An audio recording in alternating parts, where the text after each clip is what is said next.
하나님, 다윗이 힘들고 어려울 때가 많았지만 그러나 그때마다 다윗은 오직 나의 풍성한 사랑을 힘입고 주님 앞에 나아가서 주님 전에 예배하겠다고 하는 신앙을 가졌으므로 하나님께서 다윗의 일생을 함께 해주셨고 다윗을 통하여 하나님께서 수많은 기적과 역사를 이루어 주셨습니다. 오늘도 이 추석 명절에 하나님 앞에 예배드리려고 하는 믿음의 권속들을 통해서 하나님 다윗의 축복을 저들이 받게 하셔서 복된 가정과 가문을 이어갈 수 있는 귀한 신앙인들 다 되게 도와 주옵소서. 오늘도 주의 말씀을 함께 나눕니다. 주의 말씀이 우리 모두에게 깨달아지게 하시고 이 말씀을 통해서 우리 모두가 새 힘을 얻게 하옵소서. 예수님의 이름으로 간절히 기도하였사옵나이다. 아멘. 따라하십시다. 오직 예수님, 믿음의 가문을 만듭시다. 네, 오늘 추석 명절입니다. 추석 명절임에도 불구하고 믿음으로 주님 앞에 나와 예배드리시는 여러분 모두에게 우리 주 예수 그리스도의 은혜와 평강이 넘쳐나기를 주의 이름으로 축원합니다. 오늘 말씀의 제목은 믿음의 가문을 일으키라 라고 하는 제목으로 여러분과 함께 말씀을 나누려고 합니다. 추석 명절이 되거나 아니면 구정 명절이 되면 수많은 사람들이 고향을 향해서 떠납니다. 그리고 그곳에서 오랜만에 가족과 친지와 형제들을 만나게 되어집니다. 그런데 믿는 사람들은 이렇게 1년마다 만나든 아니면 수십 년 만에 만나든 아니면 자주 만나든 어쨌든 간에 모든 만남은 하나님께서 필연적으로 허락하시는 만남인 것으로 믿어서 그 속에 하나님의 뜻과 하나님의 목적과 소원이 들어있음을 알고 그 만남 속에서 하나님의 뜻을 이루고 하나님께서 바라시는 소원과 목적을 이루어가는 지혜를 갖고 만남을 우리가 가져야 될 줄로 믿습니다. 오늘 본문의 말씀에 스데반 집사가 나옵니다. 그런데 이 스데반 집사가요, 복음을 전하다가 하나님을 모독했다고 하는 신성 모독죄에 걸렸어요. 정말 하나님을 모독한 게 아니고 죄를 뒤집어 씌운 거죠. 그래서 신성 모독죄로 몰려서 공회에 잡혀서 재판을 받는 자리가 되었습니다. 보통 사람 같으면 공회위원들이 다 모여있는 그 어마어마한 무시무시한 그 재판장 공회 속에서 아마 얼굴이 하얗게 질리거나 아니면 얼굴이 아주 잿빛으로 변했거나 두려움에 떨거나 했을 것입니다. 그런데 오늘 본문에 보니까 스데반 집사는 그 어마어마한 무시무시한 공회의 재판장에서 천사의 얼굴을 하고 그리고 담대하게 그들을 향하여 복음을 전했습니다. 여러분, 스데반 집사는 그저 나는 죄가 없습니다, 내가 무슨 죄가 있습니까 하고 자기의 무죄를 변론하지 아니하고 오히려 공회에 자기를 재판해서 죽이려고 하는 그 모든 사람들에게 하나님이 이스라엘 민족을 세우신 뜻이 있고 어떤 사람을 통해서 이스라엘 민족을 세우셨는가 하는 것을 정말 창세기의 말씀을 통해서 쭉 이야기하면서 믿음의 민족과 믿음의 가문을 세워가야 합니다. 나는 죽어도 좋지만 여러분들이 믿음 위에 올바른 믿음을 가지고 이 믿음의 민족과 믿음의 가문을 세워가야 합니다 라고 저들을 향하여 복음을 외쳤던 겁니다. 이 추석 명절을 통해서 여러분과 저는 믿음의 가문을 세워가는 그런 믿음의 사람이 되어야 될 줄로 믿습니다. 첫 번째로 오늘 본문의 말씀을 통해서 우리가 봐야 될 것은 믿음의 가문을 세워가려면 하나님의 말씀을 들어야 된다라고 하는 것을 우리가 깨달아야 합니다. 오늘 2절의 말씀에 보니까 스데반 집사가 여러분 부형들이여 들으소서라고 이야기합니다. 여러분, 우리나라 속담에 가문 덕에 대접받는다, 그런 뜻이, 속담이 있어요. 가문 덕에 대접을 받는다. 아마 우리 동네에서 가문 덕에 대접받는 그런 집안은 지덕사일 거예요. 저 양녕대군 묘소 때문에 저 양녕대군 후손들, 그 후손들은 지덕사라고 하는 그런 종단을 갖고 있는데, 이 지덕사가 아마 그 양녕대군 때문에 수많은 나라의 덕을 보고 땅을 차지하고 재산을 가지고 있죠. 여러분, 우리도 가끔, 저도 그런 생각했는데, 인생을 살아가다 보면 야, 나도 좀 이 대한민국보다 좀 더 좋은 나라, 더 넓은 나라, 그런 나라에서 태어났다면 얼마나 좋을까? 지금보다 더 좋은 집안, 더 좋은 가문에서 태어났다면 내가 얼마나 좋았을까? 이런 생각들을 한 번쯤은 하잖아요. 그런데 여러분, 이런 생각을 하게 되면 행복이 옵니까? 아니죠. 내가 이 좁은 땅덩어리 대한민국, 반토막밖에 안 되는 이 대한민국, 늘 전쟁의 위협 가운데 있는 대한민국에 태어나지 않고 그런 전쟁의 위협도 없고 그런 평화로운 나라에 살아났으면 얼마나 좋을까 하고 생각한다고 해서 행복하게 됩니까? 여러분, 절대로 행복이 오지 않죠. 오히려 불행만 느끼는 거죠. 그러므로 우리 믿는 사람들은 비록 내가 그런 나라에 태어났든 그런 가문에 태어났든 어떤 그런 정말 남들이 볼 때는 비참한 가정에 태어났다 할지라도 여러분, 거기에서 낙심하지 말고 내가 바로 서서 좋은 나라를 만들고 좋은 가문을 만들고 좋은 가정을 만들어서 후손을 복되게 하겠다고 하는 긍정적인 생각을 가지시기를 주의 이름으로 축원합니다. 그게 믿음이에요. 믿음 있는 사람은 긍정적이지 부정적이지 않아요. 하나님은 에레미야서 29장 11절에 나 여호와가 말하노라, 너희를 향한 나의 생각은 내가 하나니 재앙이 아니라 곧 평안이요 너희 장래에 소망을 주려는 생각이라, 이런 말씀을 하셨습니다.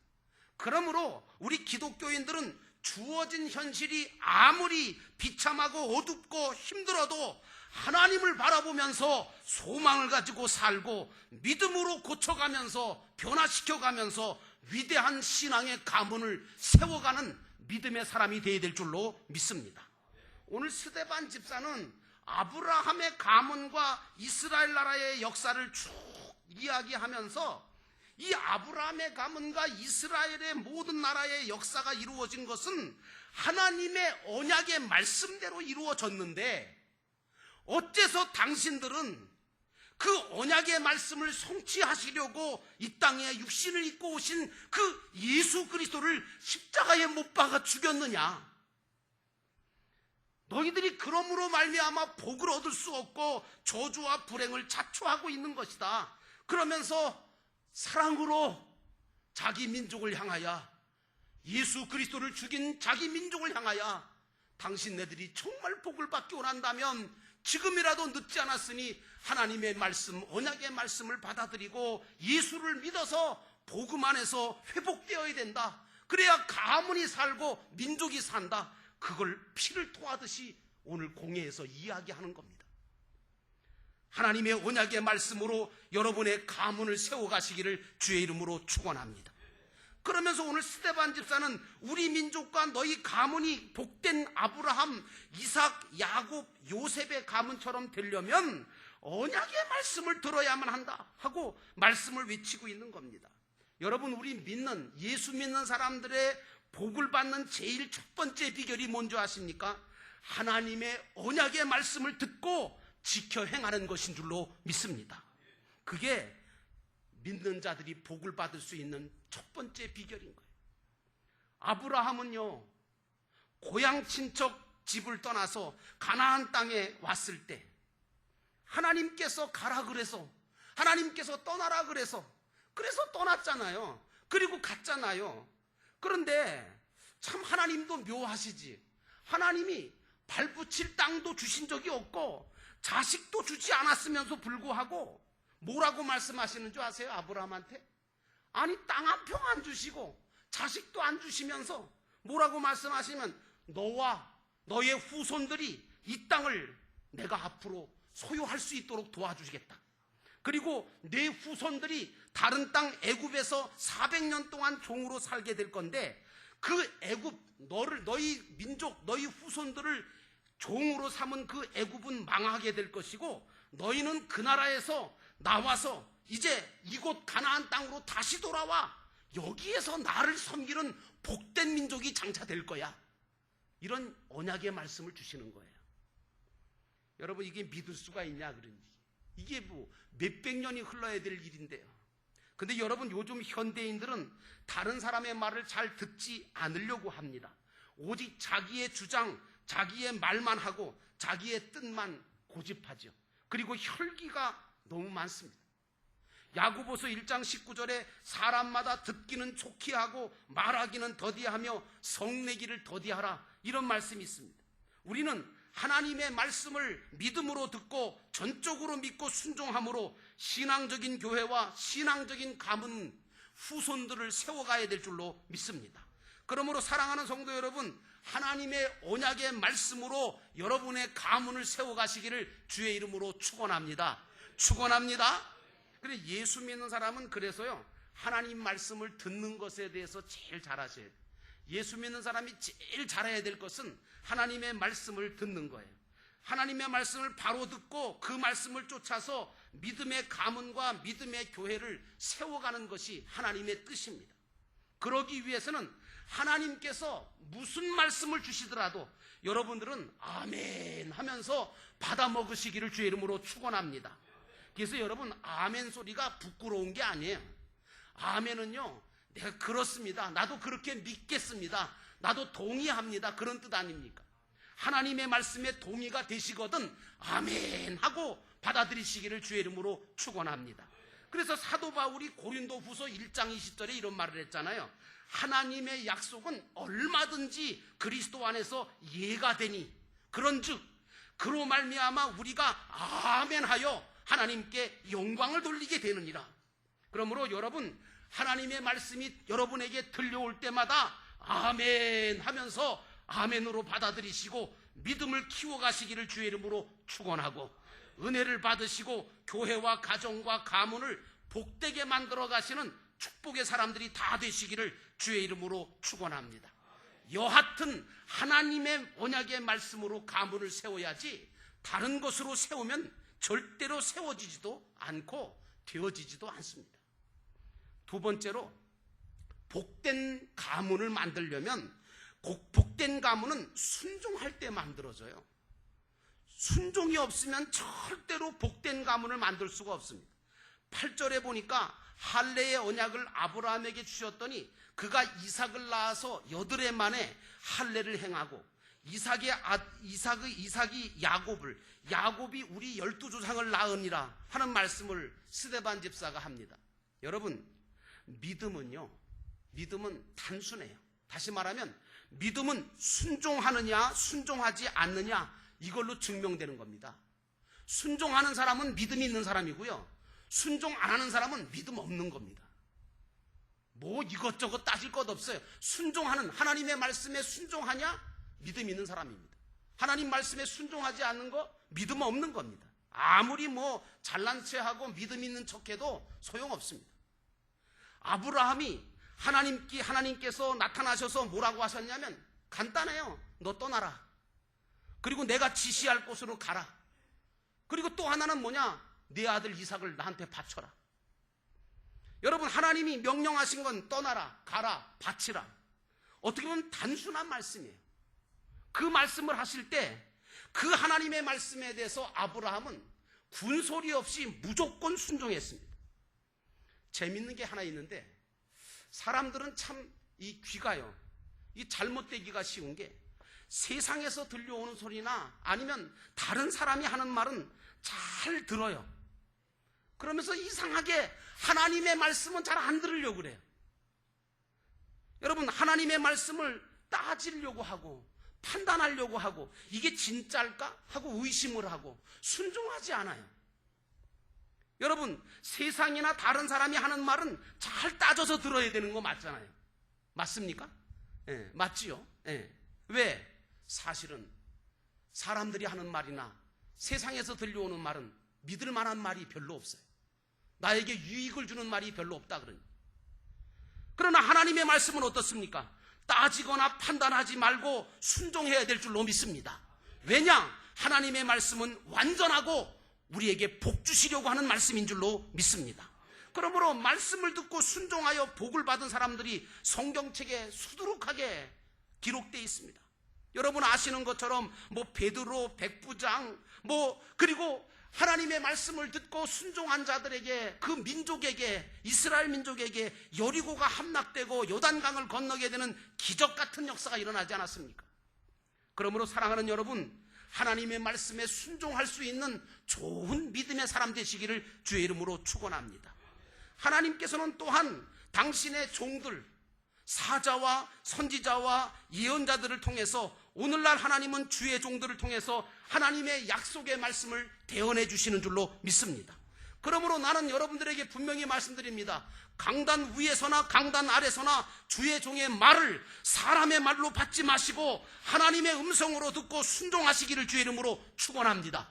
그런 사람에게 하나님의 역사가 일어나고 그런 사람에게 하나님께서 축복하시는 줄로 믿습니다. 저는 목회하면서 그런 것들을 너무 많이 봐요.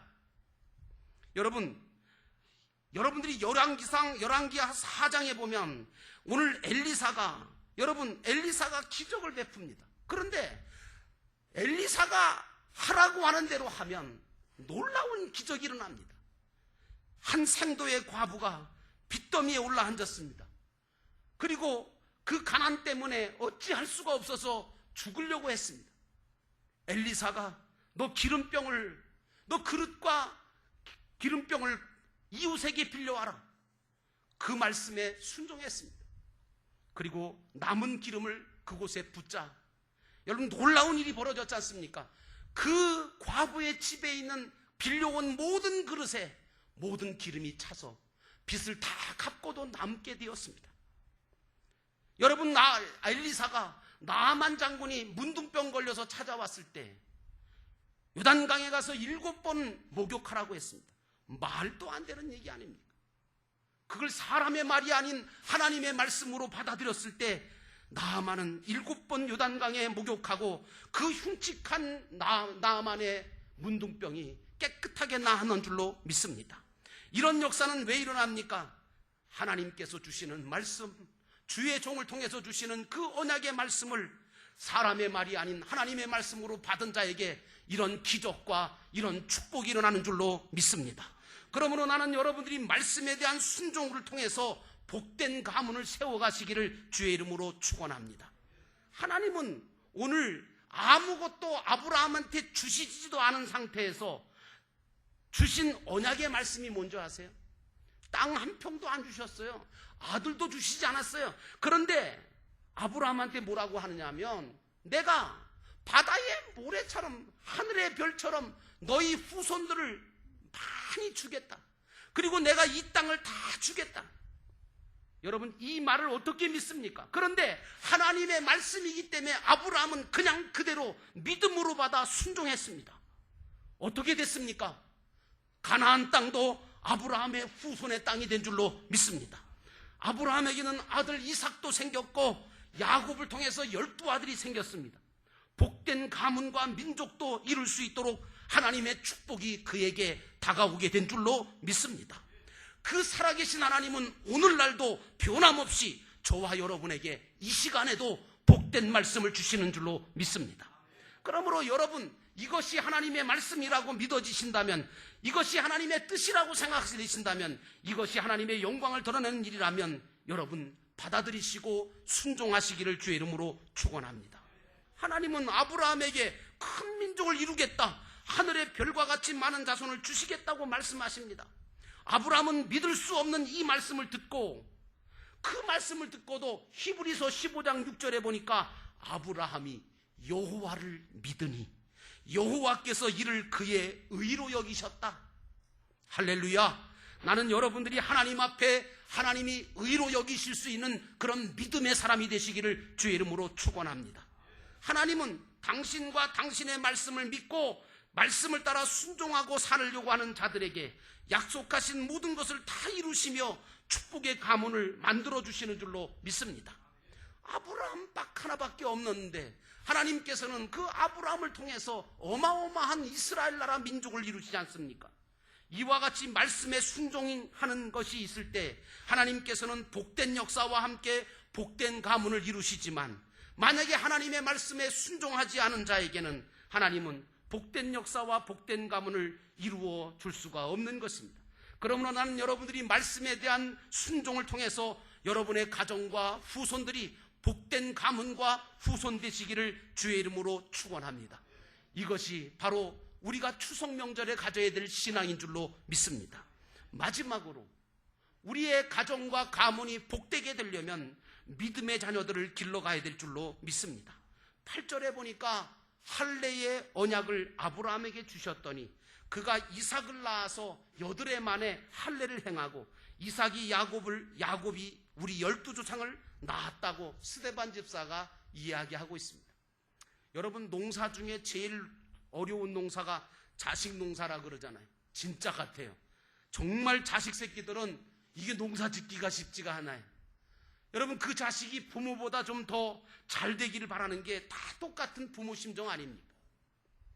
오늘 스데반 집사는 아브라함의 후손 이삭과 야곱과 요셉 그리고 모세와 다윗에 대해서 쭉 이야기하면서 말씀을 전하고 있습니다. 이걸 보면 아브라함의 후손이라고 하는 아브라함의 후손은 육적인 후손이 아니라 영적인 후손이라는 것이 드러납니다. 신약의 사도 바울도 그런 말을 했습니다. 표면적 유대인이 유대인이 아니고 이면적 유대인이 진정한 유대인이다, 이렇게 말하고 있으면서 마음의 할례를 행해야 된다, 이렇게 말하고 있습니다. 사랑하는 성도 여러분, 저와 여러분들은 사실은 혈통적으로는 이스라엘도 아니고 유대인도 아니고 하나님과 관계가 없는 백성처럼 보이지만 영적으로는 영적인 이면적인 유대인이 되고 이스라엘이 되어서 영적으로 하나님의 놀라우신 은총 가운데 할례를 받아 하나님의 자녀들이 된, 하나님의 백성들이 된 자들인 줄로 믿습니다. 이제 그런데 유대인들이요 아주 독합니다. 그리고 그 유대인들은요 특징이 있어요. 그게 뭐냐? 아무리 자기가 낳은 육신의 자식이라 할지라도 부모의 신앙을 이어가지 않거나 아니면 부모의 가업을 잊지 않으면 그걸 자식으로 인정하지 않는다 그래.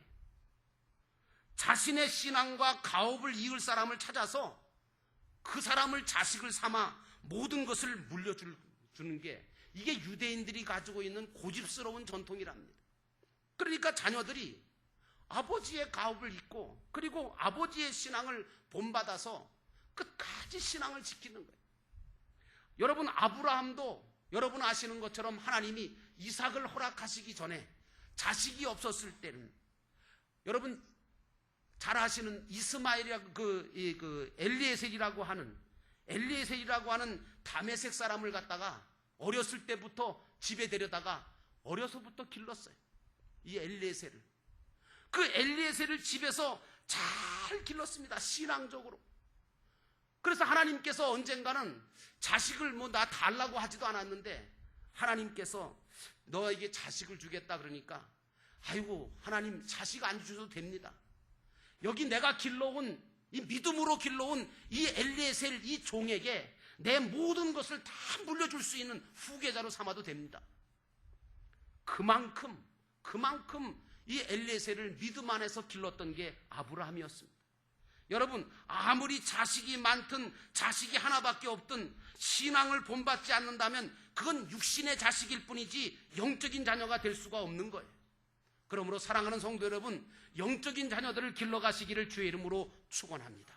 믿음의 자녀를 길러야 되는 거예요. 저는 깜짝 놀란 게 미국 사람들이 수많은 아이들을 입양을 해서 기릅니다. 그 왜 그런가 그랬더니 이 청교도 신앙을 고스란히 이어받아서 그런 거예요. 미국인들 가운데는 청교도 신앙을 고스란히 본받은 정말 믿음 좋은 사람들이 있습니다. 여러분, 미국이 아무리 썩었다 하더라도 그 청교도 신앙을 순수하게 본받아서 그대로 신천하는 그 미국인들의 신앙을 보면 우리 신앙은 아무것도 아닙니다. 그들의 신앙은 정말 삶으로 살아내는 정말 그런 신앙인들이에요. 이 청교도 신앙을 본받은 미국인들 중에는요, 자식이 없는 사람도 있고요. 또 아니면 자기 자식을 다 기르고 난 그 노부부가요, 어느 날 같이 이야기를 합니다. 여보, 이제 우리가 살 만큼 살았고, 그리고 자식들도 다 길렀고, 그리고 하나님께서 우리에게 자식을 안 주셨으니까, 그러면 우리는 노후에 가장 뜻깊고 보람 있는 일을 하기 위해서, 하나님의 영광을 위해서, 나라를 위해서 뭔가 내가 보람 있는 일을 해야 되지 않겠습니까?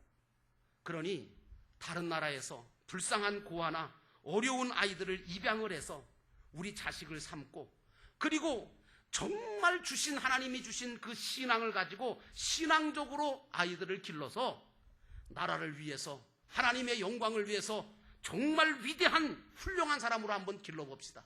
그래서 그 못 사는 나라, 그 불행한 나라, 그래서 수많은 고아들과 수많은 불쌍한 아이들을 입양을 해서 훌륭한 위대한 하나님의 사람으로 길러냅니다.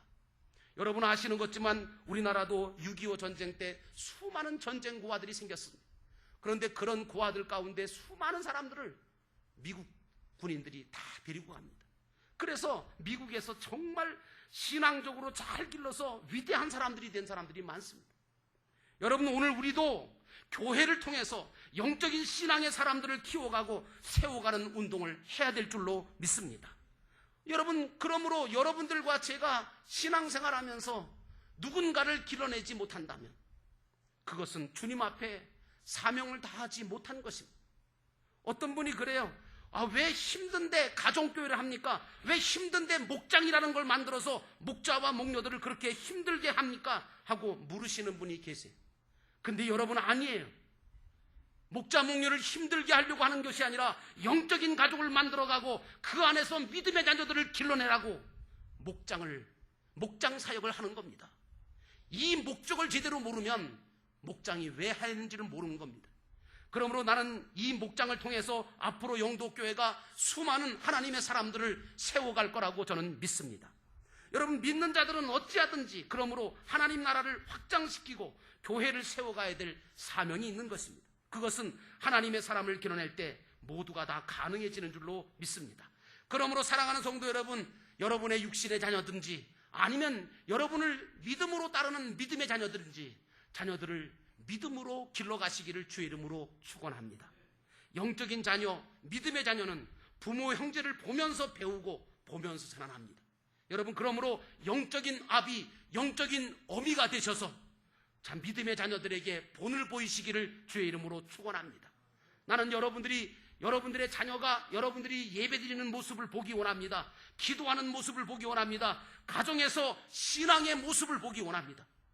그래서 가정에서 가정예배가 드려지고 주일에 자녀들과 함께 예배드려지고 신앙의 모습을 보여줄 때에 여러분, 그 자녀들이 믿음의 후손이 되고 믿음의 가문을 일으키게 될 줄로 믿습니다.